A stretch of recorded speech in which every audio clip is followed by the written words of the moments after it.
Good evening, everyone. I hope you guys are having a great evening. Let's see if I can get my guests on for tonight.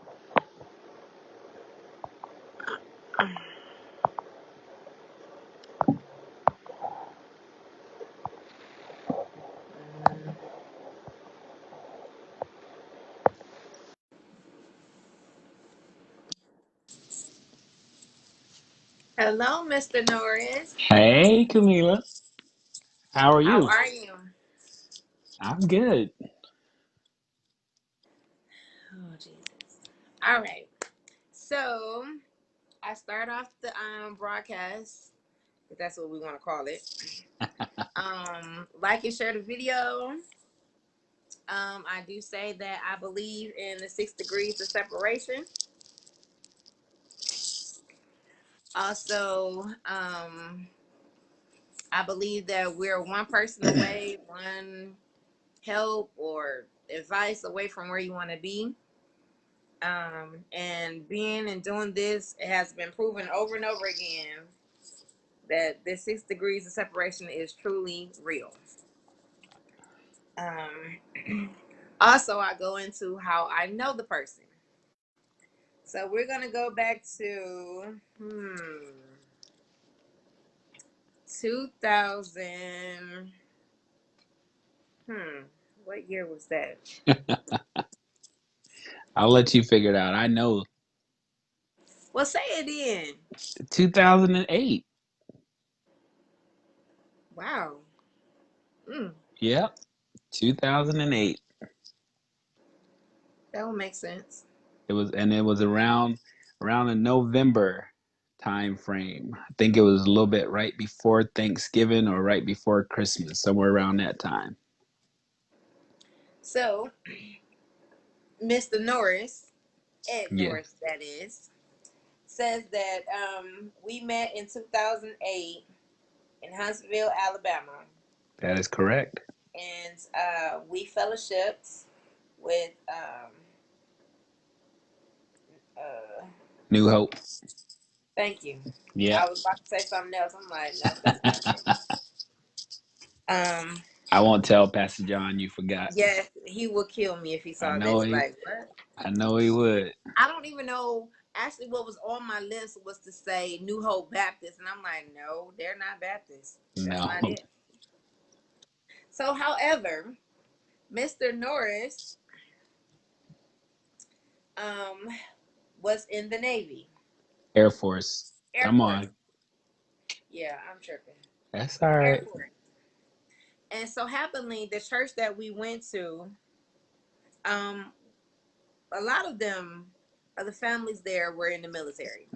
Correct. So it was easy to mix up everybody, and it was so funny because it was all branches there, literally. Except, was anybody in the Marines? Uh, yeah, I think there was one. I can't remember exactly who it was, but I mean, even if they didn't stay there that long, they passed through. It was somebody in the Marines. But Yeah. It Pastor was. John was retired Army It was definitely Army there for sure. for Yeah, sure. You right there at Redstone Arsenal, so you had no choice. it was definitely Army. It was a lot of them. Um, I think you were the only one. I think that was Air. I mean Air Force at that time. Correct. I'm trying. Well, anywho, Mr. Norris has a beautiful wife, Debbie, and four beautiful children. Or two, which are adults now.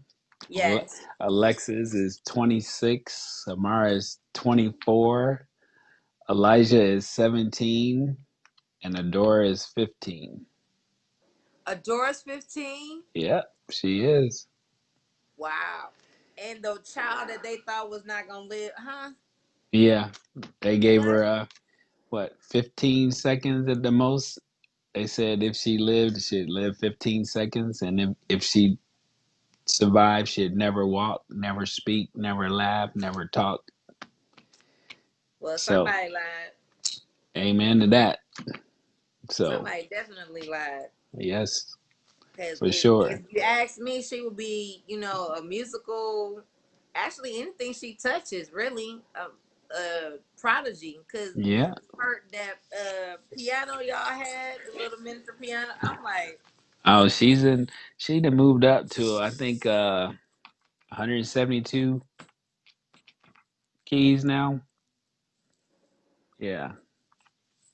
well, So that was a long time ago. That really was.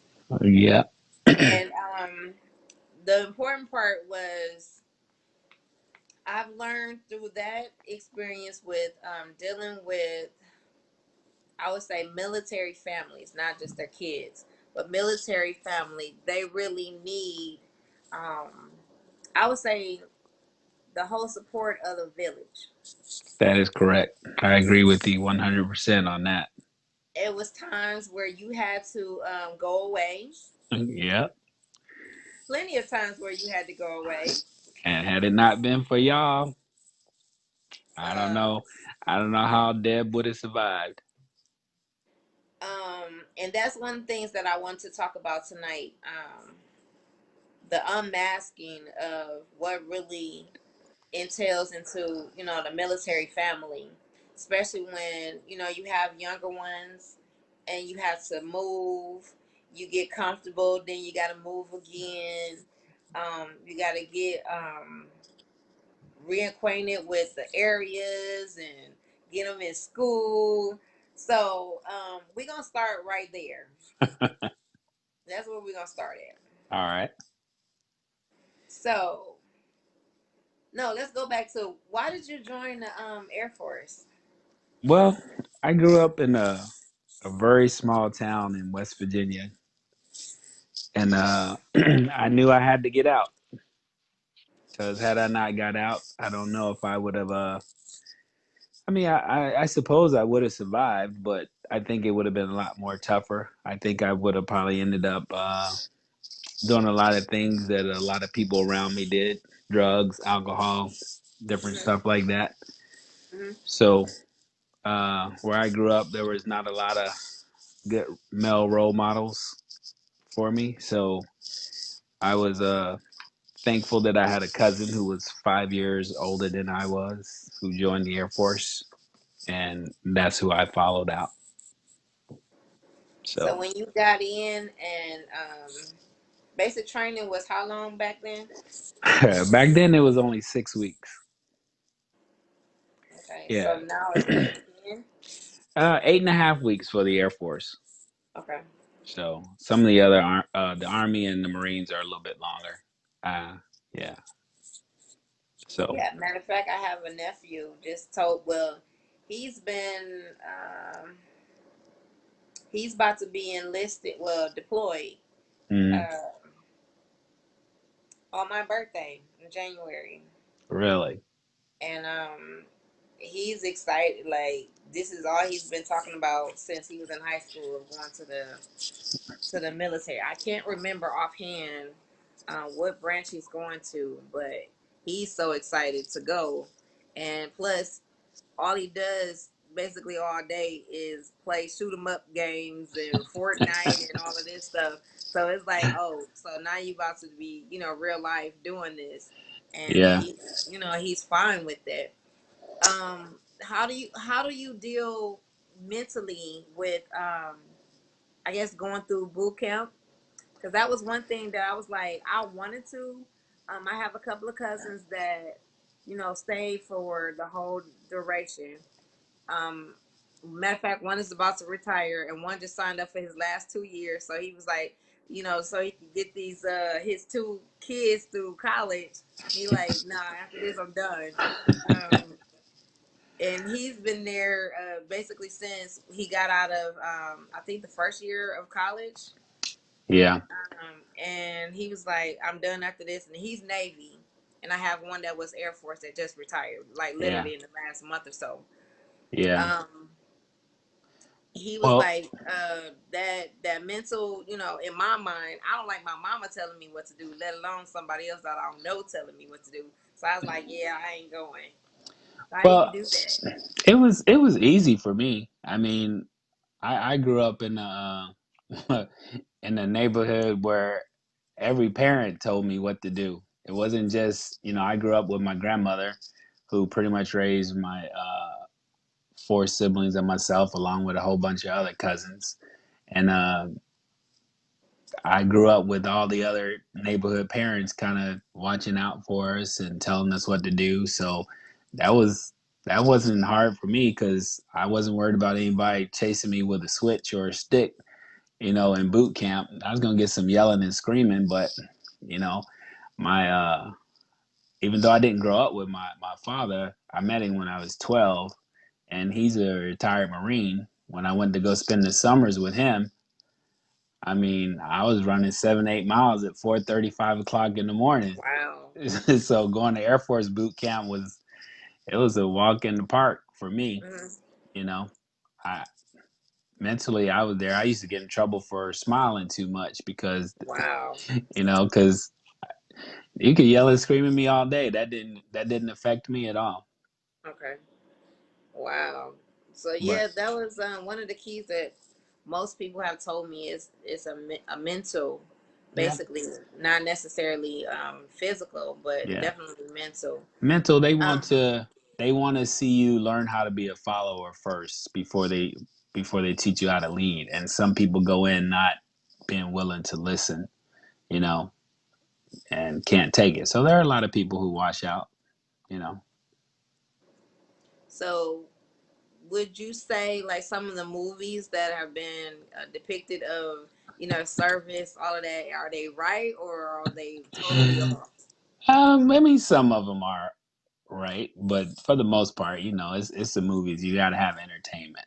Yeah. So, but I listened to my dad tell stories about being in the Marines and how the Marines, when he was growing up, he went through Vietnam and how they would punch on him, and they go to the infirmary and they ask what happened, and people would say they fell down in the shower and broke their nose, but that really wasn't the case. They probably got into it with a drill instructor, and but back then they didn't care too much about that stuff.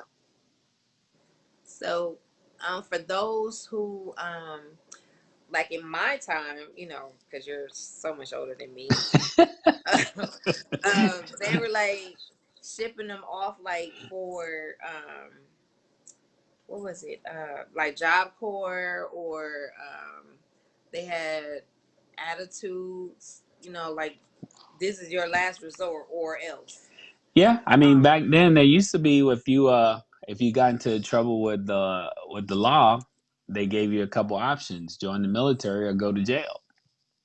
wow. So a lot of people join the military, and typically they would do 2 or 3 years and get out of the military, and then go right back to doing what they were doing, and wind up being a drug addict or a drunk, hanging out on the corner. So, Wow. So offhand, if you remember, how many times did you actually move?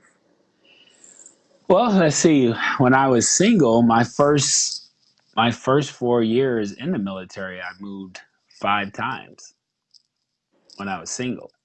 Hmm. So I mean, I started off. Of course, I went to Texas for basic training and tech school.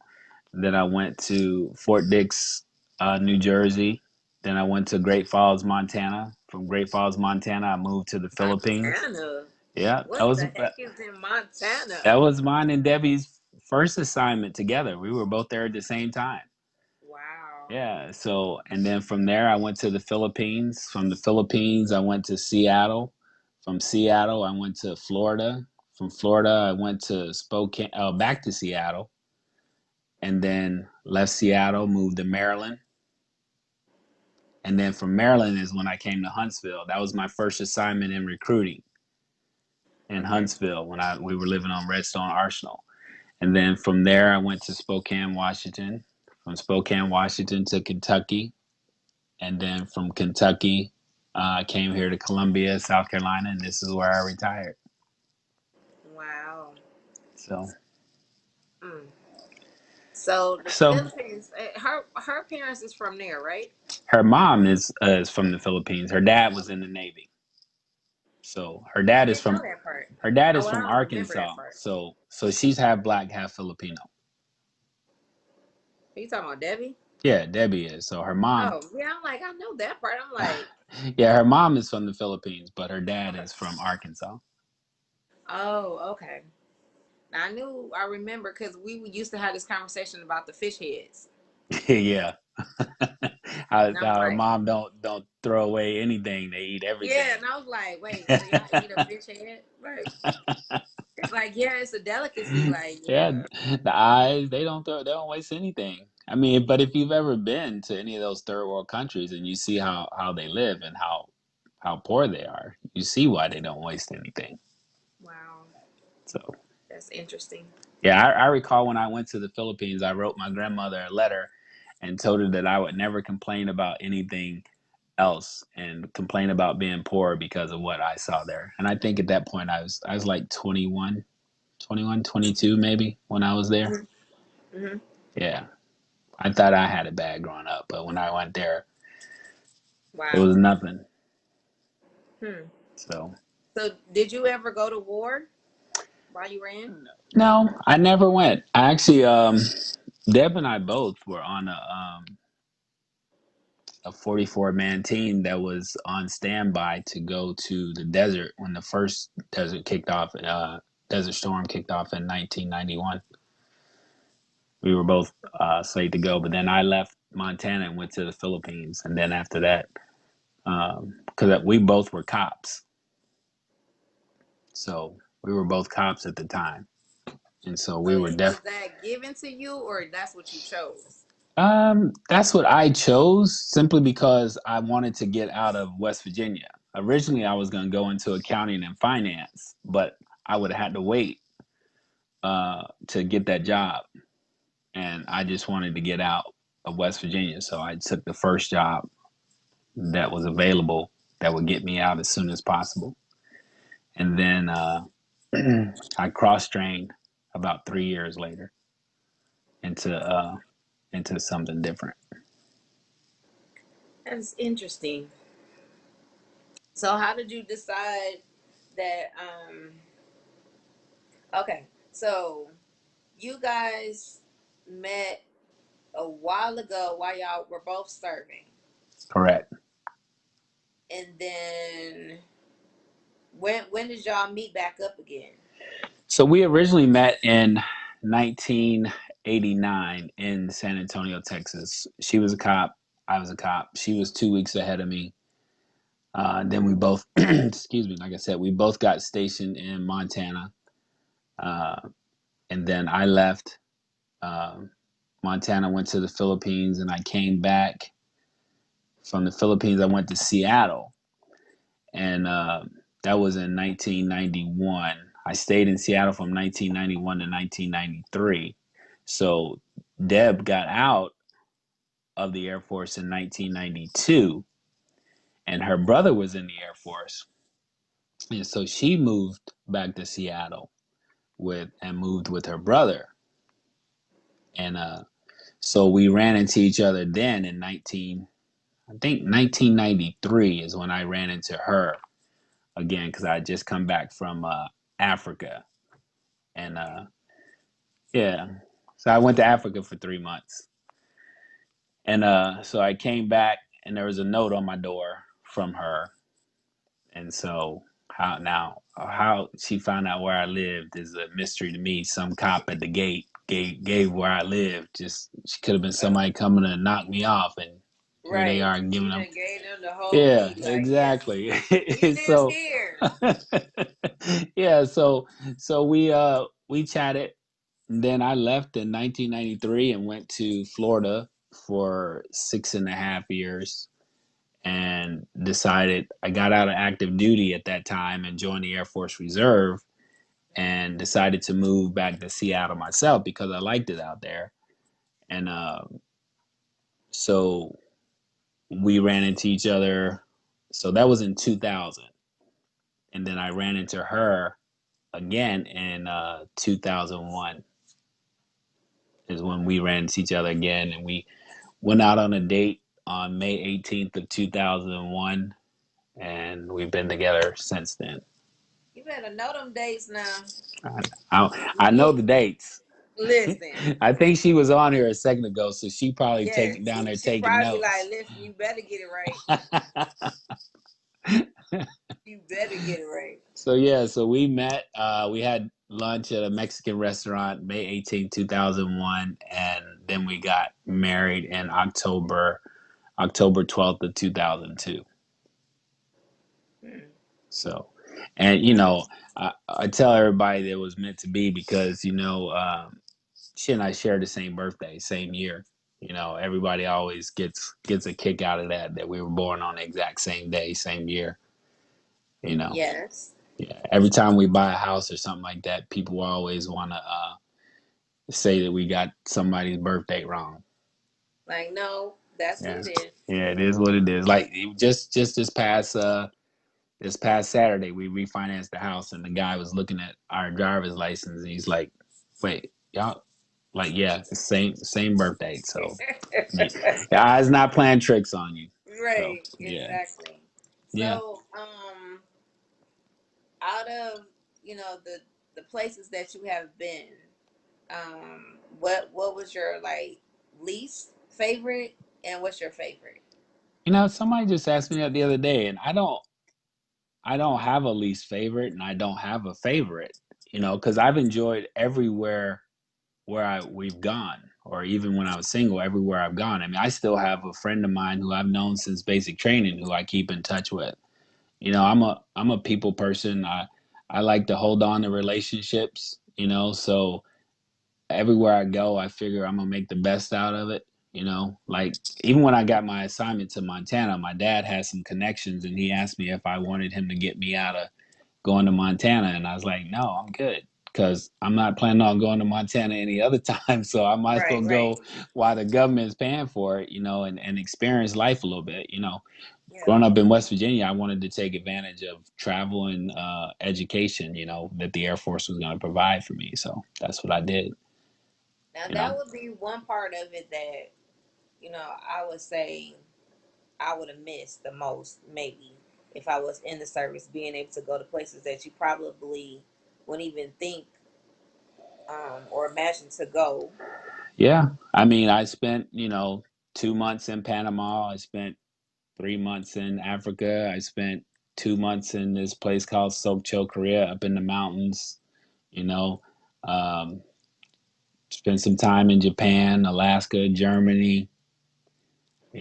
So it's been great. Yeah, my cousin's he just got stationed in Virginia. Hmm. He's about to go back on deployment because he's in the Navy. Yeah. But the most of the time he was in Japan. Oh yeah. He's been, with you on the ship. He's been somewhere everywhere. But the most of it, I can't tell you what part of Japan he was in, but he was there for a while. Because I was like, man, I really wish you could, come back stateside. That we could at least see each other. Because they're actually both of my cousins are first cousins. Yeah. So it's like, yeah, we still have those connections. Like, yeah, I could check on you every now and then. Yeah. You My know, friends, my friends used to give me a hard time all the time that I grew up with in West Virginia. It's like, man, you never home. It's like, man, look, I did. I lived in West Virginia for my first 19 years, and now I go back. Because my mom and my siblings, some of my siblings still live there, and some of my other relatives. But I go back maybe once or twice a year to visit. But for the most part, um, I've loved everywhere the Air Force has taken me. So I met some amazing people, and when we moved from Seattle to Maryland, we took a 23-day road trip, and we just stopped along the way visiting people that either I had known or Deb had known in our time in the military. hmm. So it was great. So how do you now? That's the part that I want to get into. How do you balance life in the military with with the family? Like I said, you were married with 4 kids, and all of them had different needs. Well, I mean, I say Alexis and Amara had it the roughest because they moved uh, during their high school years. You know, Elijah, you know, he gets the luxury of growing up and going to. He'll be the first one of our kids to attend a high school his freshman year and get to graduate from that high school. Wow. Um, but you know, it definitely takes some. You gotta stay grounded. You know, you got to make sure that you trying to meet the needs of your kids emotionally, even your spouse. I mean, you got to make sure of that. You know, Deb has always been great about wherever. As soon as I got an assignment, she was always getting online and researching where we want to go, where we're going to go, where's what school the kids are going to go to, what hospitals are available for Dora. You know, so because I mean, the beauty of our marriage after you know I was pretty much at that point where I wasn't traveling as much with the military, you know, like I did when I was single. And I never deployed to the desert in my 30 years in the Air Force, you know, and since Deb and I have been married, I've never deployed. I mean, the furthest away I've been from her is when I went on a 2 week trip to Hawaii, Hmm. you know, so, and I actually brought her and Adora over there for a week. So she wasn't too mad at that. You know, Hmm. the longest time I've spent away from them is the 6 weeks that I went to San Antonio to recruiting school. That's the longest time I ever spent. But, you know, I always tried to make sure that you know, provided my family with the best of everything for putting up with my moves. You know, I was sharing with somebody the first 16 years of our marriage. You know, I didn't do much for myself. I focused on them. I made sure. I mean, I even turned down some promotional opportunities uh, to be able to spend more time with my family. You know, I always wanted to make sure that I attended all my kids' school events, Hmm. sporting events, anything. You know, so I wanted to make sure they understood that even though I was in the military and I've pretty much have forced them to move out of their comfort zone, you know, across the country, you know, because I mean, going from Seattle to Maryland, then from Maryland to Alabama, then from Alabama to Spokane, Spokane to Kentucky, you know, and then here to Columbia. I mean, that can take a toll on you, Yeah. you know, and I think it probably hit Amara, you know, the hardest because I moved her 10th grade. I think it was her 10th grade. She was going into her junior year, maybe her junior year of high school, and she had just started dating. so so that was probably the hardest for her. I think it's amazing to see um them grow up. Actually, all my children from the church. Because we were very intimate in there. Yeah, you were. I Oh mean, my gosh, we had I, so I'll many kids. I'll never forget the time you guys watched our kids and Elijah was so thrilled that y'all let him stay up to 2 or 3 o'clock in the morning. Playing Mario or Yeah. golf or whatever we was playing. Yeah. So I mean, But he just every I think it was too, we got to let them be kids. Like yeah, sometimes like I said, it was a whole different dynamic being around military kids than regular kids. yeah, So with us being youth directors or whatever, our house became the house to be right, at. yeah, Even though we had no physical children, we had everybody else's children. yeah, So we gave everybody a chance to have a break. You know, if they wanted to go out as couples, yeah, because a lot of times they didn't have a chance to do that. So I'm like, okay, we're gonna have to schedule what family coming over this weekend, and okay, so this weekend we got the boys, and you know, so it was different because like if you talk to the kids, some of them took it like, I hate moving. mm, some of them was like, well, I get to, get all of these perks because some parents went all out. Like, you want a PlayStation? Which one you want? And I'm like, yeah. Yeah, yeah. So, We never did anything like that to bribe our kids about the move. Our kids were always excited about the move because they knew when we were traveling, they were gonna get to stay in nice hotels. That's what they loved about it, mm, and ate out all the time. So that's what they loved about moving. And figuring out what house we were going to be in because we always bought a house everywhere we moved, okay, except when we moved to Spokane because we lived on base because my office was on base. So we just lived there on base, and we were there for 3 years. So that's where Dev's sister lives, right? correct. Well, Okay. she lives on the other side now. That's Alexis lives in Spokane, where we originally at. That's where she graduated college at Gonzaga University, Uh-huh. and she graduated high school there in Medical Lake. So, um, Yeah, I but remember all of that. yeah, I remember her getting the acceptance letter yeah, about journalism. yeah. Yeah, I remember all that. So, Oh, so I feel yeah. so old. But I mean, you can't feel that old. I'm just saying, Yeah, okay. because I they guess were I they were guess when you talk young. about them I being 20, Alexis being 26, you gotta feel a little older.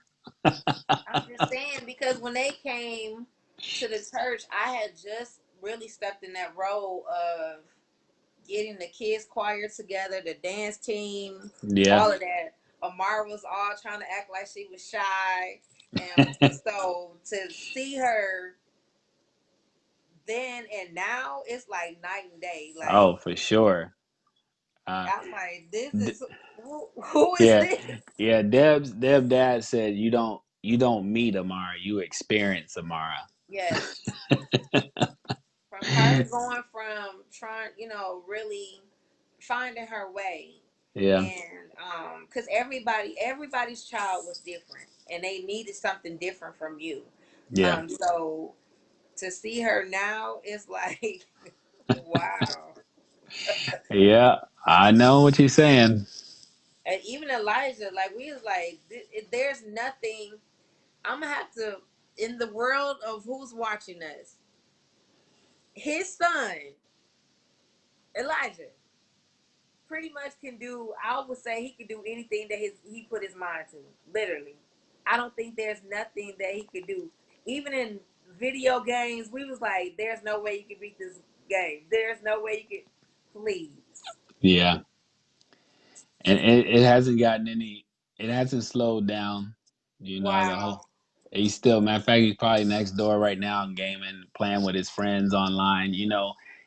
We went to New York a couple years ago when he um, got an opportunity to play at Carnegie Hall in New York, and they took a trip to a bowling alley, and he won an Xbox in the game in the machine at the bowling alley, and so that's what he's been playing on for the last couple of years is Xbox One that he Wow. won in a game. Yeah, he was. So I mean, you can see it as a kid, like younger, like that he was a prodigy. Like he could do anything. There's nothing that Elijah couldn't do. Like you just show him a couple of times, yeah, and then he be like, he done mastered you. Like, wait, I taught yeah, you. yeah. I don't even play him in video games anymore because there's nothing I can beat him at. So I try and stick to some card games or some board games that I can beat him at. So when we took a little family vacation down to Hilton Head Island a couple days before Christmas, and they was like, everybody, all the kids are always trying to beat you. That's all they're trying to do. So, and But of that was course, the family dynamic though, because when if they ever experienced your house, you come in and the walls have the whole family is all. I'm like. Yeah, Deb just updated some pictures on that wall. Wow. Like it's amazing to see them from, like I said, when we met them to now. And Yeah. Adora uh is a miracle in herself. I remember when you guys used to bring her over and she had her own utensils, and that used to crack me up. And then one time you brought her over and you guys forgot her utensils, and Dad was like, "Oh my God, how she's gonna eat?" And I'm like, "She's gonna eat off a regular fork and a regular spoon." It's like, "No, no." I'm like, "Watch." Yeah. And then after that, you whole personal utensils was out the door. Like, girl, Yeah. And sometimes it takes that, from somebody else to step in and allow them to do something different, you yeah, know. it was amazing. Even her, the first time she got in the pool at the Yeah. apartment, Yeah. and Dad was like, "No," I'm like, "Girl, if you don't put her in this float, she gonna be all right." And just to see her, like, oh my God, she's okay. I was like, sometimes, um, we put limits on them Right. in our own fear, not intentional, but we do. Like, no, just step back, let them, experience it, and then they'll figure it out themselves. Just like when we had practice, I didn't allow any adults in my practice Right. because you're the one that's saying they can't do it when they can. All right. Get out. So yeah. Um, what else I wanted to talk about? So how did you get into recruiting? Well, I mean, I'd always been a um, big pusher of the Air Force, so to speak. So, I mean, so several people would always like, why aren't you a recruiter? Why don't you do that? And I was like, well, I just never really thought about it because I enjoyed what I was doing. Because after I left being a cop, I moved into information and computer systems. So I love doing that type of work. Um, so when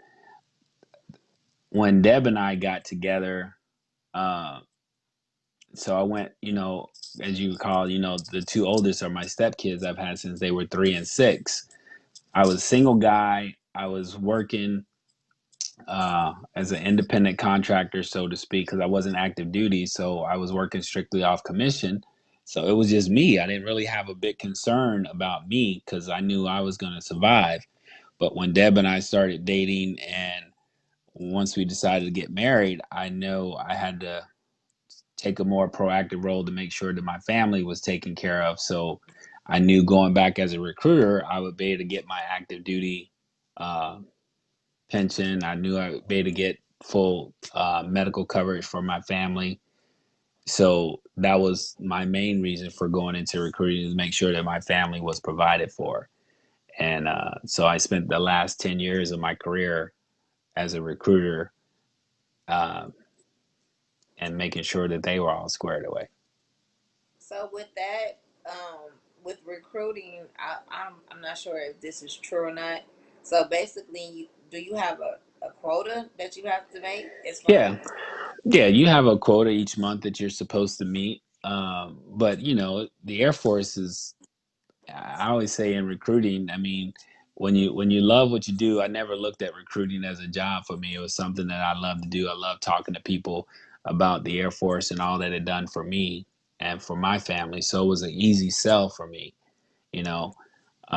And most of the time with the Air Force, people came to you. You didn't really have to go searching for them because right? people were looking for something different. And um, the Air Force, in my mind, is always provided a better opportunity than the other branches because they try and prepare you for when you get out of the military. They're big on education. Mm-hmm. So you had a quota that you had to meet, but it was never. I mean, there are times when I didn't make my goal, but then there were times when I exceeded my goal by 4 or 5 people. I just, I'm not as, I don't stress over that stuff. I think it used to drive my bosses crazy because I didn't stress over my quotas, and if I didn't make it one month, if I didn't put anybody in, but then I put 8 people in the next month, you know. So So, how would you have felt if, like, one of your children, I mean, it's still an option, wanted to go into the service? It's their choice. I mean, I give them all the opportunity. Amara at one point was talking about joining the Air Force Reserve. Um, if that's what she chose to do, I would just make sure that I would hope that they would listen to me and try and choose a path that's gonna I felt was gonna be beneficial to them, even if I didn't choose the exact job they wanted, but at least they allowed me to walk them through that process, considering that I did this for 30 years. Mm-hmm. So, how is retirement? Retirement is great. I mean, it's been 2 years now. It'll be 2 years on the 1st of January that I've been officially retired. Mm-hmm. Um, it's been great. I do a lot of golfing, a lot of fishing, a lot of bowling. That was So about that I know about the fishing. So I'm sure when everything is up and at 'em, another deep sea fishing trip. I don't know. I'm actually scheduled to go on one to Louisiana in March. Mm, So I mean, the beauty of going fishing. I mean, I don't. We don't spend a lot of time around a bunch of people. It's usually yeah, it's two or three of us and the captain of the boat. right. So and we're out there on a. I definitely have to go again. That was a I went. We where did we go to Florida or some part of Alabama? I can't remember. But however, my crazy butt gets on the boat and slides. What do you mean slide? Flip flop slides. Oh, you got on it and you were wearing slides. Yes, no gym shoes, and it was hot that day. Nope, it rained really bad that day. I didn't know to the extent of the hooks in deep sea fishing, right? Mm-hmm. So as we're walking past, there's all these people that got their poles and the swinging. I'm like, oh, somebody gonna get messed up if you get hooked on one of these hooks, cause this, I mean, it's sure enough you gonna be messed up. Yeah. So the ex was like, I told you not to wear them slides, and it rained too. So the whole boat was you already Yeah. sliding.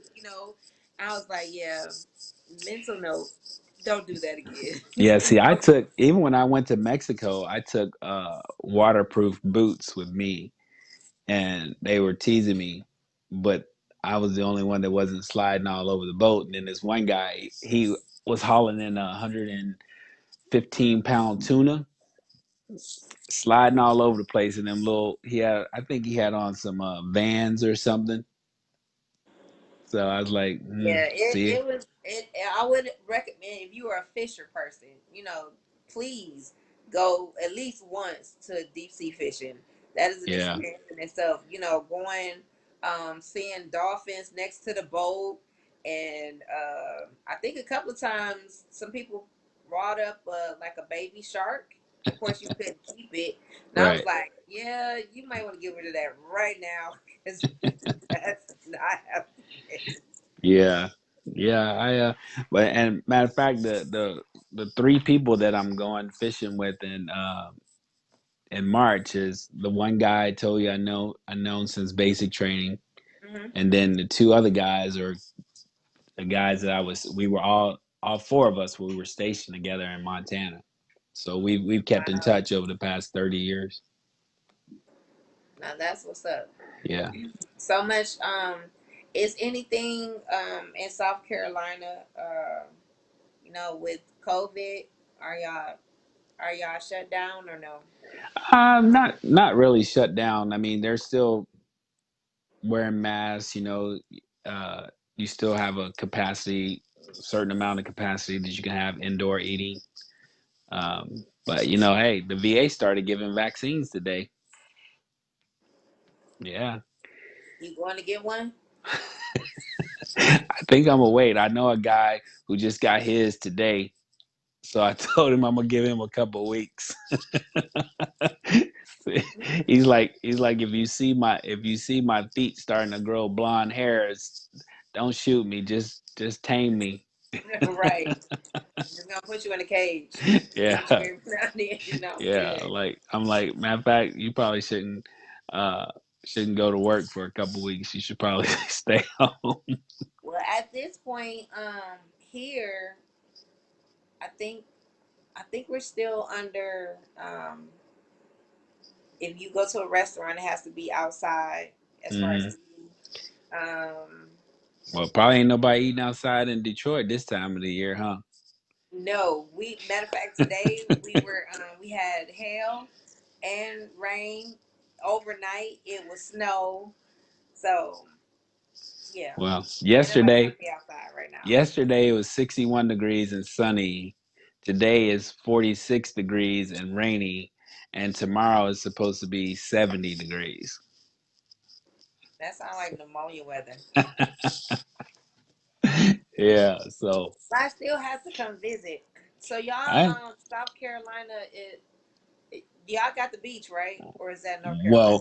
well we have the beach. You have Myrtle Beach, you have Yeah. Charleston, you have Hilton Head. So there's a lot of beaches here in South Carolina. So Well, I only know Myrtle, so what you I'm mean you like, don't is need no that? Myrtle? I'm like, it's a person. Like, yeah, I only know Myrtle. I'm like, is this South? I couldn't remember if that's South Carolina or North Carolina. Yeah, Myrtle Beach, South Carolina. Wow. Mm. Yeah. So I remember. So during your retirement, are you completely retired? Like you're not doing anything, or you Well, trying to do your own business? What we doing? well, when I first retired,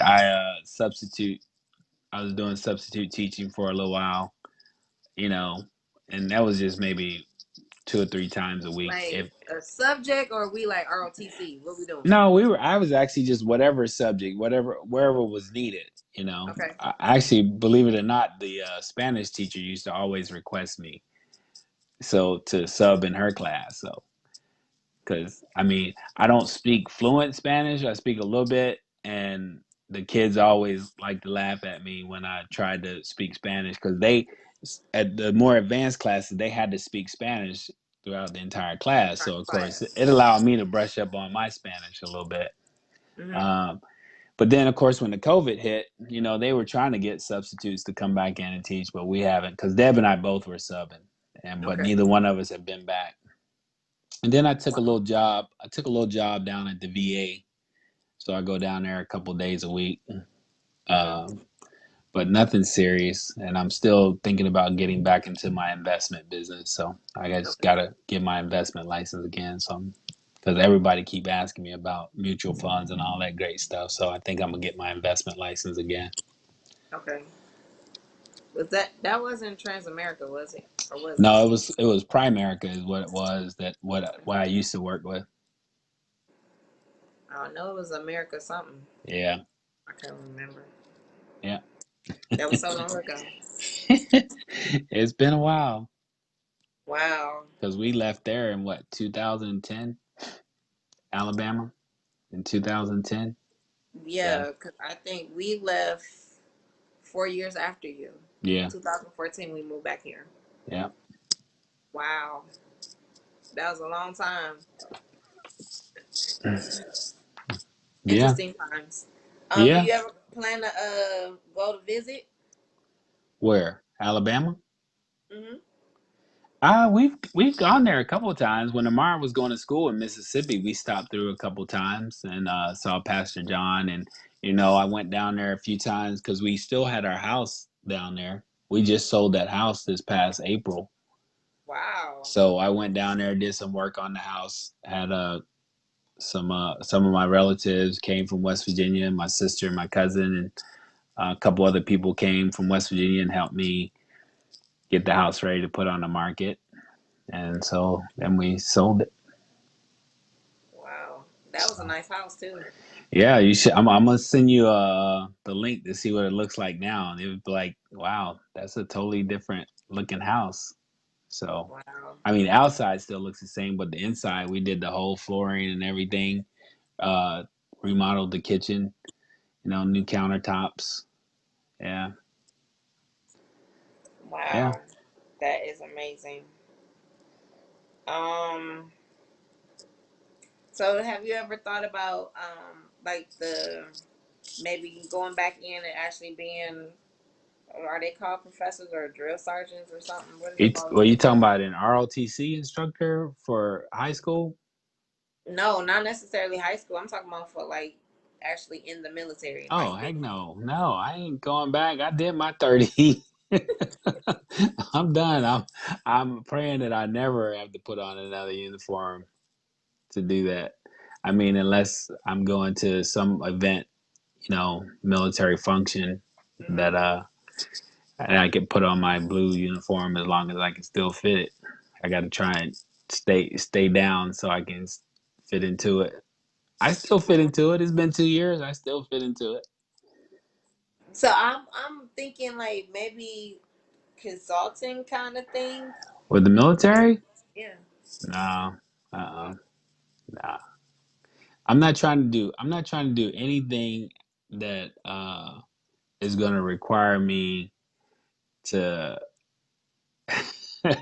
how do I say this? That have to um I love the military, don't get me wrong. I did my 30 years, but my time with the military is done. I mean, I don't know if you've seen that IG report that came out about the discrimination in the Air Force. Yeah, I've done my time, and I'm gonna keep it moving. So Hmm. I've worked for some good people, and I've worked for some bad people. So So what's your take on the whole, Black Lives Matter, all that good great stuff? um, you know, I I try and make sure that my kids understand um everything that's going on, so they see that I've dealt with that stuff growing up. you know, growing up in West Virginia, first thing people usually ask me when I'm when I tell them I'm from West Virginia, they're like, there are black people in West Virginia? Yeah, there's some black people in West Virginia, but I tell you, I grew up and my grandmother used to always say to me, because at that time, I mean, dating, I mean, I didn't really date anybody um, that was in my area. They were white because all the black people around me were either good friends of mine or related to me. So, and my grandmother used to always say to me, "You better be careful dating them white girls because you just never know." Hmm. So, and so I've had cops pull me over for no reason whatsoever, Hmm. and I guarantee you, had I not had a military ID, it probably would have been a whole lot worse. Wow. I think I tell you that was my only saving grace that I had a military ID card. Wow. Hmm. So I've been put down on the ground, face down on the ground because somebody had a BB gun, and one of the neighbors called to say that somebody was branding a gun in their yard, and it was just a BB gun. So Wow. I know when we were down south, it was an idea in the back of your head. I'm actually in Alabama. yeah, These are things that we saw on movies, what we read in books, hmm, um, and the atmosphere where we lived in Huntsville. I didn't feel threatened. You right, know, it wasn't like that. And I guess with us being close to the military base too, it really wasn't like that as far as that. But um, there were instances where we would go fishing, and when it started getting dark, yeah. You better be up out of there. you better be gone where Yeah. where you need to be. I mean, I Um, had that experience as a recruiter. I mean, my zone, because when I recruited, I covered a pretty big zone.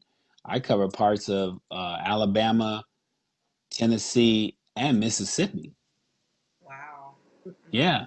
So I had a pretty big zone to cover, and there were places that I would go that I needed to make sure when I went it was daylight Wow. and be out of there before the sun started to set. Because I can't remember where we went. Um, it was a northern part of Alabama when we went to go get RJ. Um, you remember RJ, right? yeah, I remember RJ. Uh, it was up in the hills somewhere, and when they found out, I want to say Coleman, maybe. Mm. They were like, "Yeah, you shouldn't have been there."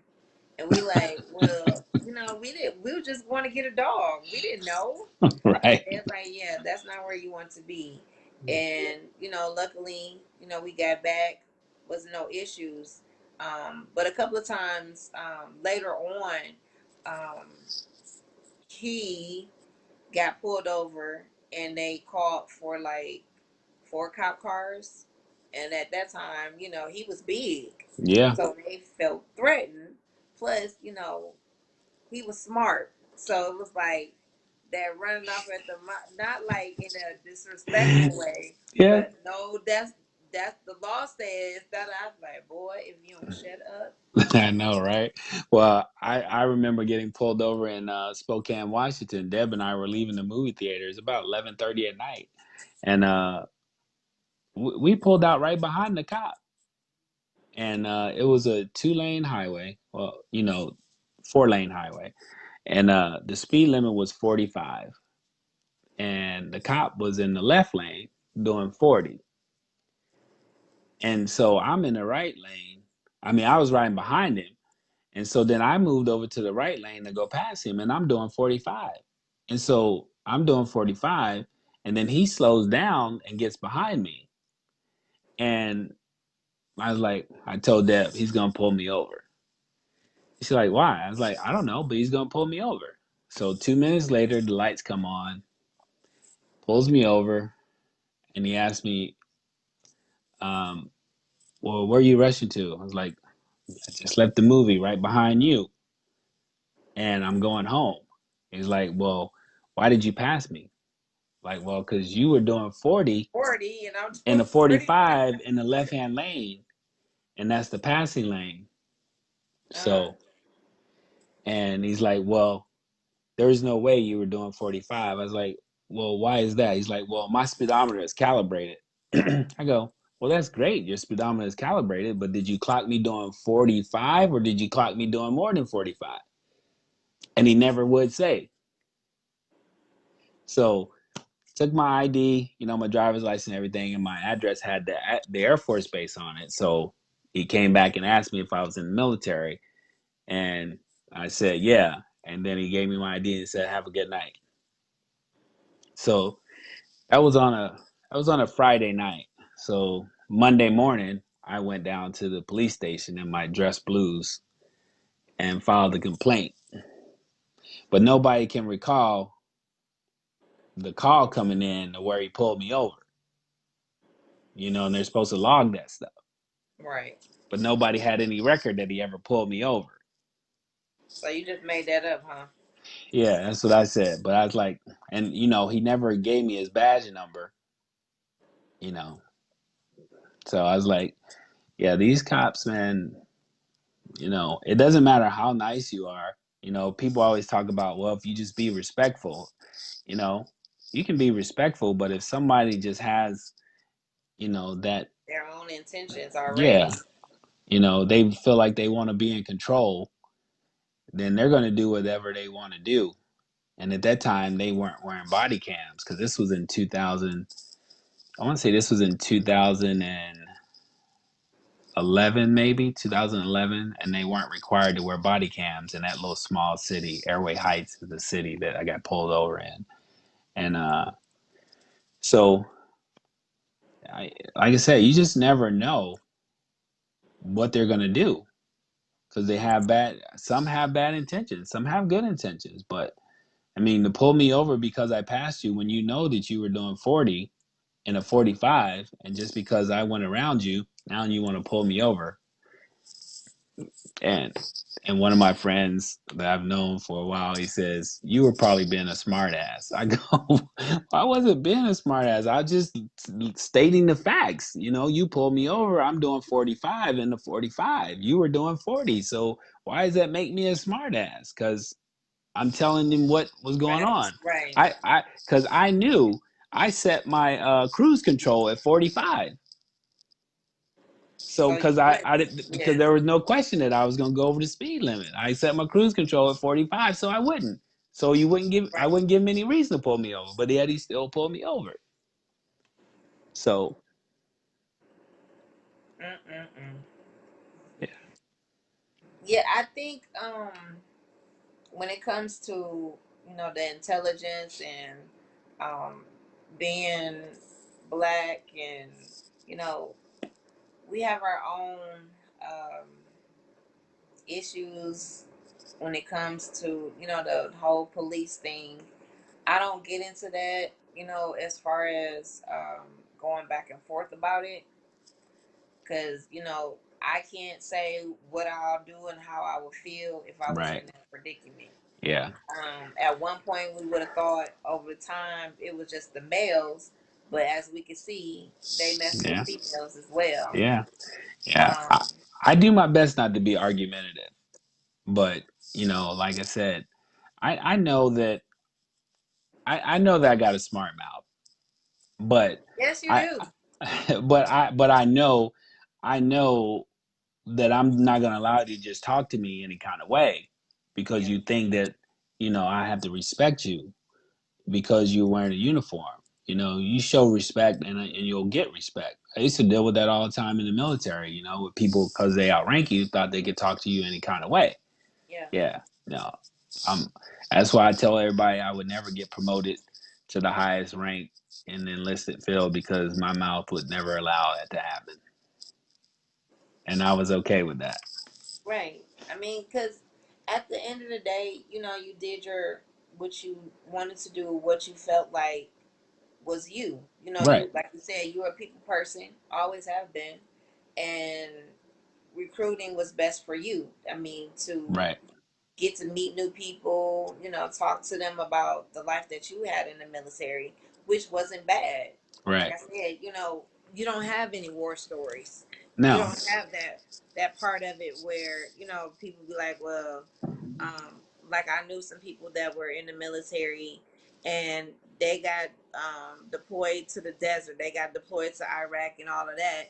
And the mental battles that they used to have to do just to right, even go. And right. I was like, oh no, sitting there watching films where they cut the people's heads off, so you would be so amped up and angry that you would Yeah, never put your guards down. right. Um, Yeah, I mean that it happens all the time. I mean, a lot of people who came back from Vietnam, never really talked about that stuff, and that's why you see a lot of those guys who came back from Vietnam still struggle to today. You know, because they never really talked about it. And they never really recovered from it. My dad for the longest time during the 4th of July could never he couldn't really deal with it. couldn't really deal with it, which is ironic because he ended up getting remarried on the 4th of July. But he's good with it now. But because he finally started to get some help, Help, yeah.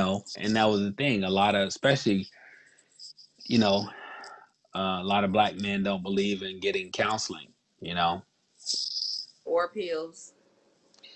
yeah, I'm not a big pill person. I will talk to the cows come home, but the pills, because my dad he doesn't really take too kindly to those pills either because they can have you messed up too. I Hmm. think if you really, there are certain things that you can take, but when you start talking about stuff that's messing with your brain and your Right. psyche, Hmm. instead of just talking it out, they want to just push pills on you. You know, so Yeah. A lot of that conversations that um the things that they saw, the average person wouldn't be able to handle. no, When you have to shoot a kid because they got a gun, or yeah, Yeah, They I gave got. me that mentality of, it's me or you. And Yeah, then you have the, the demonic part of it. Like, I just killed a kid. right, How do you, so it's a good thing for you, a blessing for you and your family in the long run that you didn't have to deal with right. seeing any of that. Yeah, Um, yeah. so I got a you good got the friend of good mine. part of it. Yeah, I got a good friend of mine I grew up with in West Virginia. He spent 24 years in the Army, and he went on 10 deployments. And I know that he's had to kill some people and some kids, and he struggles with it, you know. And it's hard because you don't want to, he doesn't really want to talk about it, and he doesn't want to talk to anybody about it. And some guys that I grew up with, we try and get together on a Zoom call with them every couple weeks just to reach out to him and let him know we're thinking about him, and I think it seems to be helping him, he shares some different stuff with us each time that we talk, so I think that helps. And that's good. Have the real life connections, because like I said, some people, even in the battle of just your mind, not even just military stuff, some people can't handle your story. If you Yeah, told them the truth about yourself, they'll be yeah, like, I can't. yeah, You only show certain facets of yourself, because a lot of right, people can't handle the truth. They really can't. true, They want to very keep true, you in a box. You know, yeah, no, you could have never did that. No, no. right, yeah, And so, with that being said, it was something else I had to ask you. I can't remember now. You know how that goes. you getting older, right? Hush, hush, hush, hush. Oh. I Oh, recall when I used to coach basketball and I was 21 years old and the kids were like 10 and 11 and they used to call me old at 21. sometimes you be having so much to talk about, or like you have trigger words Yeah. that you would say something, be like, "Oh yeah, ask about that." But then when you talk about it, be like, "Oh, I forgot what the trigger word was that made me think of ask this question." But it is cool because, like I said, it's a good. I actually wanted you and Debbie to do it together, and I'll have to do her later.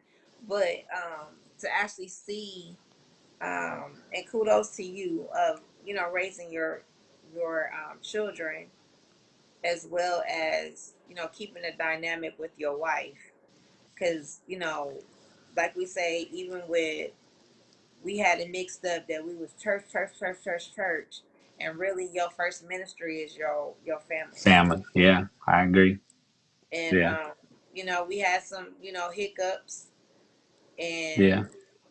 and not communicating and not being honest with your feelings and shopping and all of this stuff. Be Yeah. like, Well, here's a good God story for you. I think I've told you this story before, but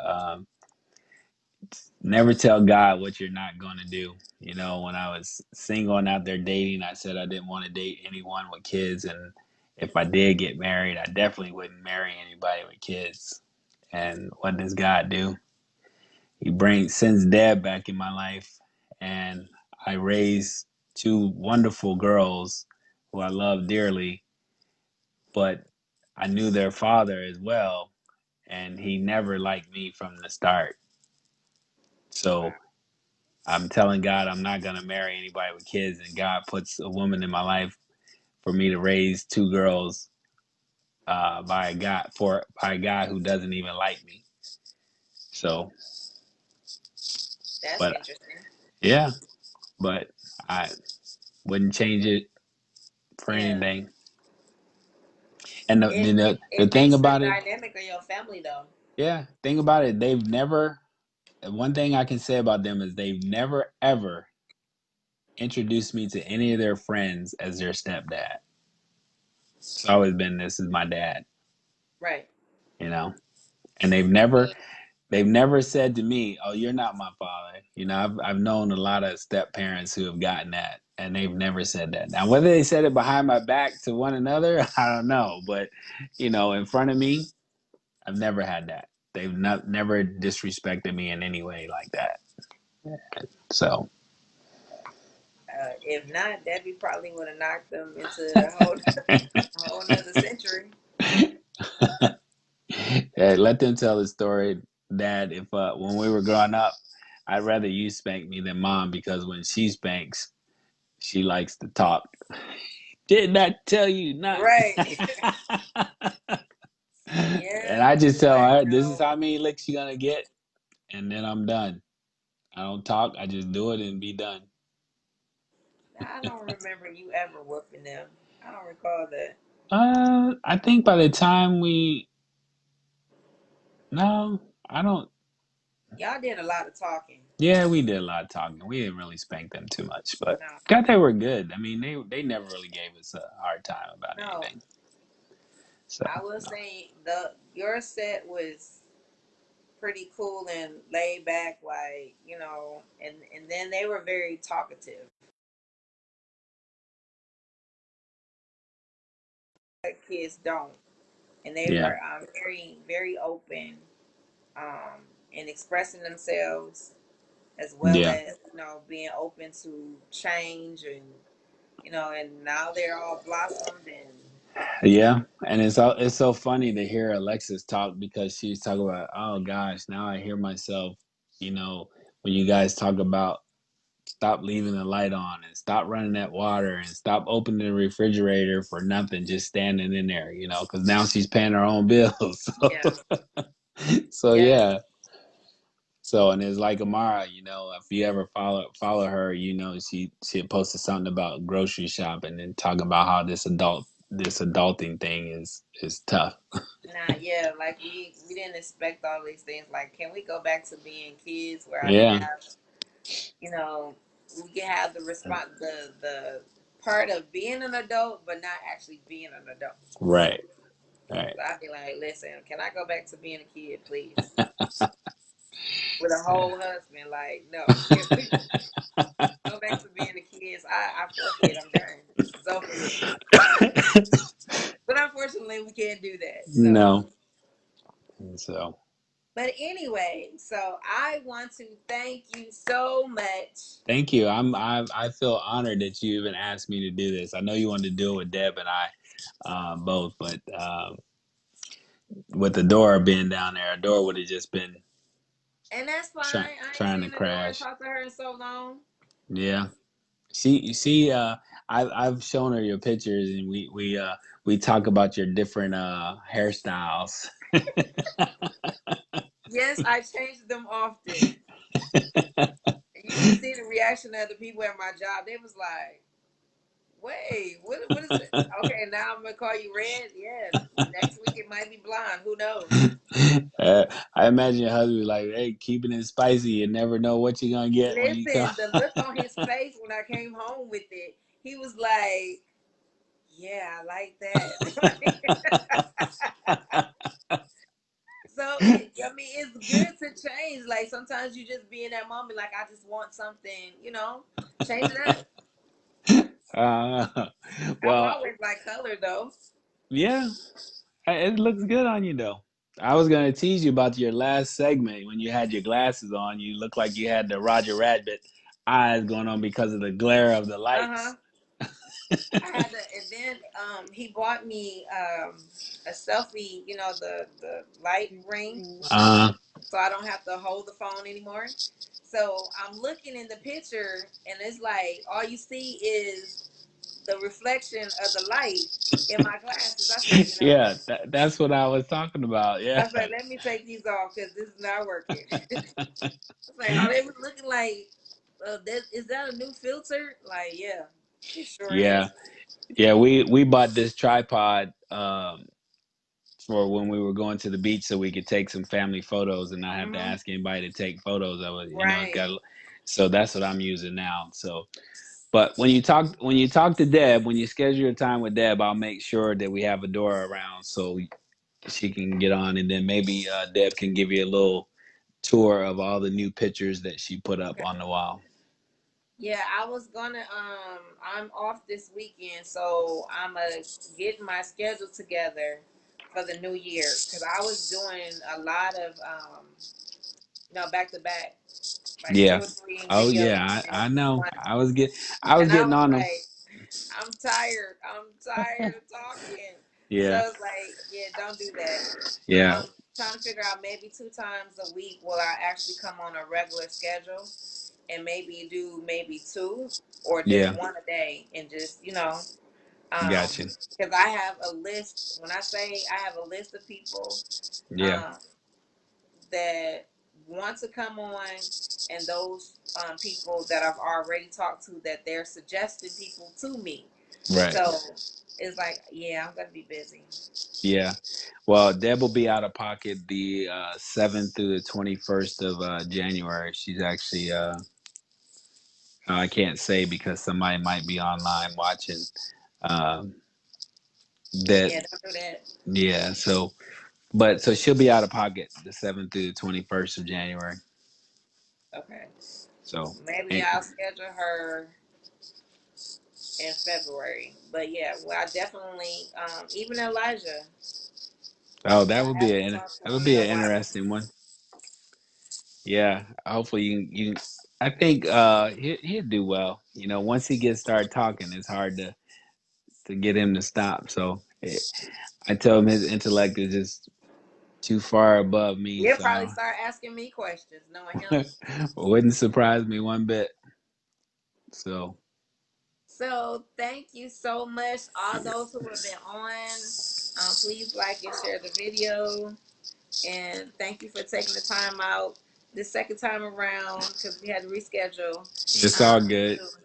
to talk. And hopefully, I get to talk to the whole family sometime in Yeah. February or March. Sounds good. All right. Well, All you right. enjoy the rest of your All evening. right. You too. Talk to you All later. right. All right. Bye. Bye bye.